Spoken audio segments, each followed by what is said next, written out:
Los tejidos. Las células del organismo adquieren distintas especializaciones, lo cual permite que realicen funciones fisiológicas en el ámbito del organismo vivo. En esta especialización no solo es interesante la estructura de las células, sino también la matriz extracelular, MEC. Las matrices extracelulares forman parte de un tejido. Es la sustancia del medio intercelular, entre células. Esta matriz extracelular confiere características y propiedades específicas al grupo de células. Cada conjunto de células con una misma especialización y la matriz extracelular que las envuelve constituyen un tejido. En el ser humano se han identificado unos 200 tipos celulares que se diferencian por sus formas y funciones, derivadas de la presencia de proteínas diferentes. Además, las matrices extracelulares se diferencian tanto en la cantidad presente como en su composición. Esto no significa que haya 200 tejidos, ya que hay células que, aunque están especializadas en una misma función, no son iguales. Por ejemplo, las células que recubren la mano no son iguales que las que recubren la boca, pero en ambos casos tienen la función de actuar como barrera externa del organismo. La ciencia que estudia la estructura microscópica, el desarrollo y las funciones de los tejidos se denomina histología. Muchos tejidos se pueden identificar a simple vista, pero el estudio sistemático no se pudo desarrollar hasta la incorporación del microscopio a los estudios anatómicos, que se produjo a principios del siglo XVII. El nacimiento de la histología, por tanto, lo podemos datar de hace 4 siglos, aunque los mayores avances se producen gracias al desarrollo tecnológico y a la creación de nuevas herramientas de estudio en épocas muy recientes, como por ejemplo la microscopía electrónica, la inmuno y citohistoquímica, técnicas de hibridación in situ, etc. Clasificación de los tejidos. Los tejidos se clasifican en 4 tipos fundamentales según el tipo de célula, la matriz y la función que desempeñan. Tenemos el tejido epitelial, el tejido conectivo, el tejido muscular y el tejido nervioso.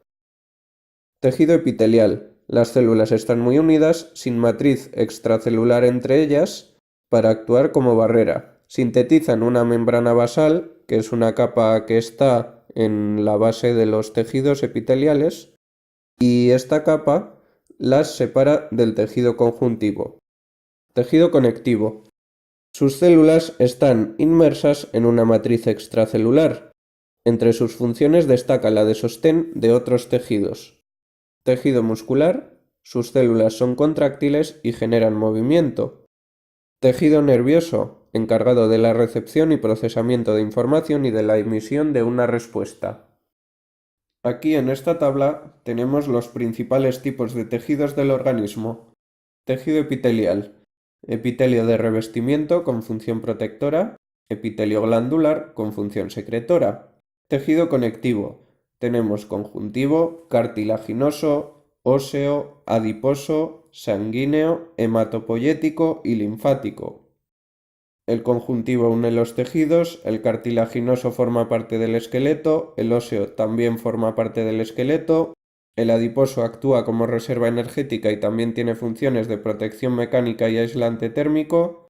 El sanguíneo es responsable del transporte de sustancias y de mantener la homeostasis, que es un conjunto de fenómenos de autorregulación conducentes al mantenimiento de una relativa constancia en la composición y las propiedades del medio interno de un organismo.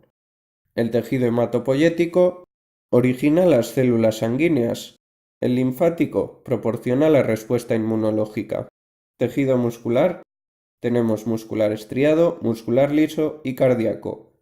El muscular estriado es responsable del movimiento voluntario. El muscular liso es responsable de los movimientos involuntarios. Y el cardíaco también tiene movimiento involuntario y forma parte del corazón. Y luego por otro lado pues tenemos el tejido nervioso. Tejido epitelial. El tejido epitelial está formado por células unidas de manera que no existe matriz extracelular entre ellas y que generan en su base una membrana basal que la separa del tejido conjuntivo. Los epitelios no tienen vasos sanguíneos y se nutren por difusión de nutrientes desde el tejido conectivo que hay debajo de ellos. Distinguimos dos tipos, de revestimiento y glandular. Vamos a ver primero los epitelios de revestimiento. Según las capas de células que los forman, los epitelios de revestimiento pueden ser monoestratificados, pluriestratificados o pseudoestratificados. Los monoestratificados presentan una sola capa de células que pueden ser células planas, cúbicas o cilíndricas. A las planas, por cierto, también se les puede llamar escamosas. Los pluriestratificados tienen varias capas de células y solo la inferior toca la membrana basal. Las células pueden tener las mismas formas que en los monoestratificados. Epitelios pseudoestratificados. Los núcleos se ven a distintas alturas, pero en realidad solo tienen una capa de células y todas ellas tocan la membrana basal. Esta organización se forma siempre con células cilíndricas. En el organismo existen los siguientes tipos de epitelios de revestimiento que podemos ver en estas imágenes. Tenemos por aquí los simples, planos, cúbicos, cilíndricos, y en los cilíndricos tenemos tanto no ciliados como ciliados. Y aquí en esta imagen de los epitelios de revestimiento simples, pues podemos ver dónde están situados. En los pseudoestratificados, pues ya hemos dicho que tenemos solo células cilíndricas y pueden ser no ciliadas o ciliadas también. Los estratificados, pues ya hemos dicho que pueden ser planos o cúbicos. Los planos pueden ser no queratinizados o queratinizados y los cúbicos pueden ser biestratificados, ya veis que solo tienen dos capas de células, o estratificados, que tienen más capas. Y aquí pues también tenemos otro tipo de epitelio, que es el de transición, urotelio. Cosas a tener en cuenta. El epitelio de transición presenta algunas características especiales, ya que en él el número y la forma de las células varía según si la vejiga urinaria está distendida, llena o relajada, vacía. Cuando está distendida, el epitelio presenta dos o tres capas de células planas, mientras que cuando está relajada presenta más de tres capas de células cúbicas, que se van aplanando a medida que se acercan a la superficie. Vamos a ver ahora las funciones de los epitelios de revestimiento. De forma general, las funciones de los epitelios de revestimiento son proteger frente a agresiones químicas y físicas mediante la impermeabilización que consiguen con el glucocálix, que ya vimos en el vídeo de la célula, pues que es la cubierta celular de la superficie de las células eucariotas, con la queratinización y con las uniones celulares. Transportar sustancias por transcitosis, que es el proceso que permite el paso de sustancias de un espacio extracelular a otro. Digerir sustancias gracias a la acción de enzimas presentes en el glucocálix. Limpiar las superficies externas mediante los movimientos de los cilios. Trasladar a los espermatozoides y a los óvulos mediante el movimiento ciliar. Recibir estímulos como ocurre con el órgano de Corti en los oídos. Epitelios glandulares. Los epitelios glandulares que forman las glándulas tienen por función secretar sustancias.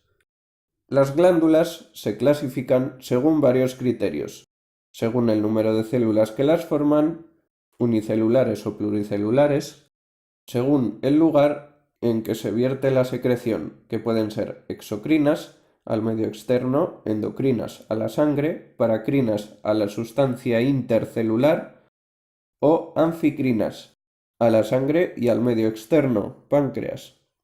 Sin embargo, la clasificación más general las divide en exocrinas y endocrinas. El tejido conectivo. El tejido conectivo está formado por células inmersas en abundante matriz extracelular. Entre sus funciones destaca especialmente la de sostén de otros tejidos.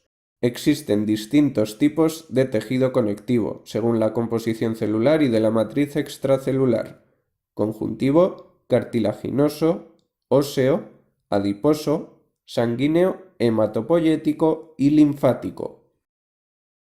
Vamos a empezar hablando del conjuntivo. El tejido conjuntivo es el tejido clásico de soporte y relleno. Al contrario que los demás tejidos conectivos que veremos, no presenta células ni componentes específicos. Se clasifica en tejido conjuntivo laxo y tejido conjuntivo denso, que se diferencian en las proporciones de sus componentes. Cosas a tener en cuenta. Existe otro tipo de tejido conjuntivo, el mucoso, que se localiza en el cordón umbilical y en la pulpa de los dientes en desarrollo. Vale, vamos a hablar ahora del tejido conjuntivo laxo. Es el más abundante del organismo. Se distribuye entre los demás tejidos y los sostiene. En este tipo de tejido conjuntivo, cuyas irrigación e inervación son altas, abundan las células. Sus funciones son: confiere resistencia al estiramiento y a la compresión, proporciona soporte mecánico de los tejidos con los que se relaciona. Es una vía de desplazamiento celular. Es una vía de llegada de nutrientes y salida de desechos. Interviene en la respuesta inmunológica. Participa en la cicatrización de heridas. Tejido conjuntivo denso. El tejido conjuntivo denso tiene una gran proporción de fibras, pocas células y escasa sustancia fundamental. Existen tres tipos: tejido conjuntivo denso irregular, tejido conjuntivo denso regular y tejido conjuntivo denso elástico. En el tejido conjuntivo denso irregular, las fibras colágenas forman una complicada red tridimensional con función esencialmente protectora.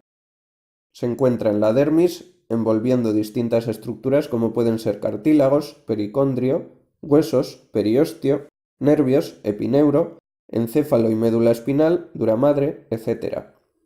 Y luego también se encuentra formando las cápsulas de los órganos: hígado, bazo, ganglios linfáticos, testículos, etc. El tejido conjuntivo denso regular está formado por fibras en haces paralelos situadas en estructuras sometidas a estiramientos como tendones, aponeurosis, las cuales insertan a los músculos planos en estructuras vecinas, o ligamentos. Y por último, el tejido conjuntivo elástico está compuesto por haces de fibras elásticas unidas por escasa cantidad de tejido conectivo laxo. Hay mayor cantidad de fibroblasto en comparación con los otros conjuntivos densos. El fibroblasto es un tipo de célula del tejido conjuntivo.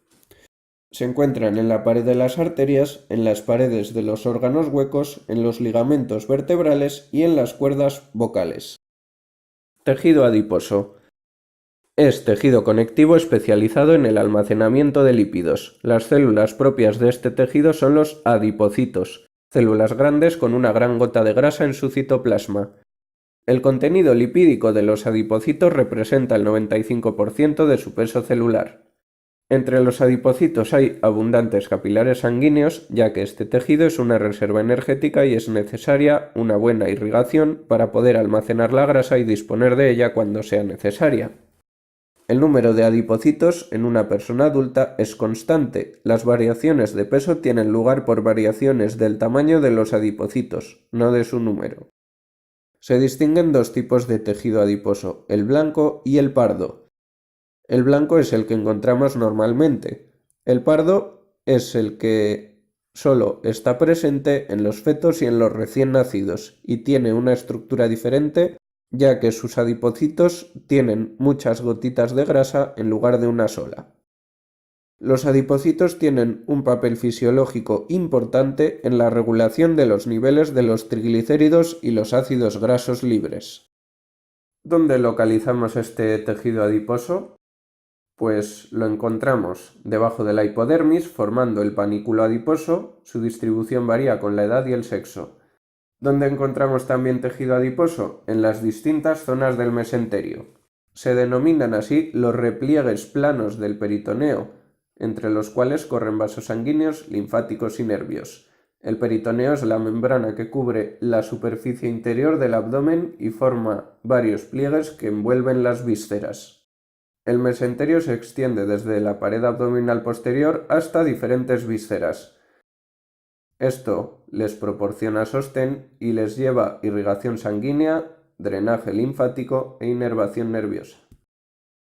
En la médula ósea amarilla también hay tejido adiposo. Esta médula ósea está formada por adipocitos y glóbulos rojos y no participa en la formación de la sangre. Se localiza en el interior de los huesos largos y es una fuente de reserva energética. Y por último, en articulaciones sinoviales grandes también encontramos tejido adiposo. Las articulaciones sinoviales son aquellas que permiten realizar una amplia gama de movimientos. Funciones del tejido adiposo: almacén energético, aislante térmico y amortiguación.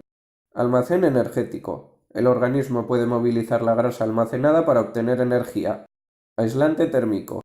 La grasa tiene efecto aislante, lo que ayuda a mantener la temperatura corporal frente a cambios en la temperatura ambiental. Amortiguación. El tejido adiposo protege el organismo frente a golpes y frente a presiones, como ocurre en la planta de los pies y los glúteos. Tejido cartilaginoso. El tejido cartilaginoso, como su nombre indica, forma los cartílagos, que son estructuras de soporte y que en las articulaciones proporcionan cierta movilidad. Sus funciones derivan de sus propiedades. Es un tejido que tiene resistencia al estiramiento y a la compresión. El 95% del tejido cartilaginoso es matriz extracelular. Y solo encontramos en él un tipo celular, los condrocitos, que suponen el 5% restante y que sintetizan el colágeno, y los proteoglicanos, que son glucoproteínas, que forman la matriz extracelular. No hay vasos sanguíneos en el interior de este tejido. Existen tres tipos de tejido cartilaginoso: cartílago hialino, cartílago elástico y fibrocartílago. Tejido óseo. El tejido óseo presenta células específicas, aunque su característica más destacada es la calcificación de la matriz extracelular. Esta característica le da al tejido una gran rigidez y dureza. Como en todo tejido conectivo, encontramos células y matriz extracelular. Las células son los osteoblastos y osteocitos y los osteoclastos. El tejido óseo es el principal componente de los huesos, aunque también encontramos en él tejido conjuntivo denso, tejido cartilaginoso y tejido hematopoyético. El tejido óseo es el principal componente de los huesos. Tejido sanguíneo. La sangre es un tejido conectivo cuya matriz extracelular, el plasma, es líquida. El plasma es un líquido compuesto por agua, iones, proteínas, lípidos y glúcidos, que circula dentro de los vasos sanguíneos. Cuando sale de ellos se produce su coagulación. Las células sanguíneas son el elemento más destacado de este tejido, con importantes funciones en el organismo. Distinguimos entre eritrocitos y leucocitos, además de fragmentos celulares denominados plaquetas. El plasma es el componente líquido de la sangre. El suero es el líquido que se obtiene tras la coagulación de la sangre. Es similar al plasma, pero sin las proteínas que toman parte en la coagulación. Tejido hematopoyético. Existe tejido hematopoyético en el bazo, en los ganglios linfáticos, en el timo y fundamentalmente en la médula ósea roja, que es el centro hematopoyético más importante del organismo. El tejido hematopoyético es el responsable de la producción de células sanguíneas a partir de células madre con capacidad de división y de diferenciación. Estas células madre se convierten en dos tipos celulares: células multipotenciales linfoides y células multipotenciales mieloides. Las células multipotenciales linfoides, o UFCL, unidades formadoras de colonias L, que tras sucesivas diferenciaciones acaban formando los distintos tipos de linfocitos. Este proceso se inicia en la médula ósea y se completa en órganos linfáticos. Y luego las células multipotenciales mieloides, o UFCM, unidades formadoras de colonias M, que dará lugar a eritrocitos, granulocitos, monocitos y plaquetas. Todos estos procesos se desarrollan íntegramente en la médula ósea. Y todo esto pues se ve con más detalle en otro vídeo. Tejido linfático. El tejido linfático lo encontramos en los órganos linfáticos o linfoides, que son el timo, el bazo y los ganglios linfáticos, y también formando parte de la mucosa de algunos órganos de los sistemas digestivo, respiratorio, urinario y reproductor. En estos casos se lo denomina MALT, Mucosa Associated Lymphoid Tissue. Estas estructuras, junto con los vasos linfáticos y la linfa, constituyen el sistema linfático, que tiene una función primordial en los mecanismos de defensa del organismo. Hay dos tipos de tejido linfático según su organización: tejido linfático denso y tejido linfático laxo. Tejido muscular. El tejido muscular está formado por miocitos, que son células con capacidad contráctil. La célula especializada en el tejido muscular, fibra muscular o miocito, es una célula fusiforme y con capacidad contráctil. La membrana celular de los miocitos se denomina sarcolema y su citoplasma sarcoplasma. Según las características de los miocitos que lo forman, el tejido muscular puede ser estriado voluntario, estriado cardíaco y liso. Los dos últimos son de movimiento involuntario. Además de los miocitos, hay otras células con capacidad contráctil: los miofibroblastos en el conjuntivo laxo, los pericitos en las paredes de capilares, las células mioepiteliales en las glándulas sudoríparas, salivales y mamarias y en el iris del ojo, y las células mieloides en el perineuro de los nervios. El perineuro es una vaina de tejido conjuntivo que envuelve las fibras de un tronco nervioso. Por último, vamos a ver el tejido que nos queda, que es el tejido nervioso. El tejido nervioso está formado por células con capacidad para transmitir impulsos nerviosos. Hay dos tipos de células en el tejido nervioso: las neuronas y las células de la neuroglia, aunque también se le conoce como neuroglia o células de la glía. Neuronas. El sistema nervioso está formado básicamente por células especializadas denominadas neuronas, que se encargan de recibir, procesar y transmitir la información. Esta transmisión de la información se hace a través de señales eléctricas. La neuroglia es la encargada de sostener a las neuronas tanto a nivel espacial como metabólico, endocrino e inmunológico. En el sistema nervioso central encontramos dos tipos de tejido que son identificables a nivel macroscópico si hacemos un corte transversal, ya que presentan colores distintos: la sustancia blanca y la sustancia gris. La sustancia blanca tiene funciones de modulación de la respuesta y coordinación entre distintas zonas. Aquí, como veis en esta imagen, en el encéfalo la sustancia blanca está en el interior, mientras que la gris se sitúa en la zona exterior. Esta distribución cambia en la médula espinal, en donde la sustancia gris se halla en el centro, dando forma de mariposa al corte, y la blanca en el exterior.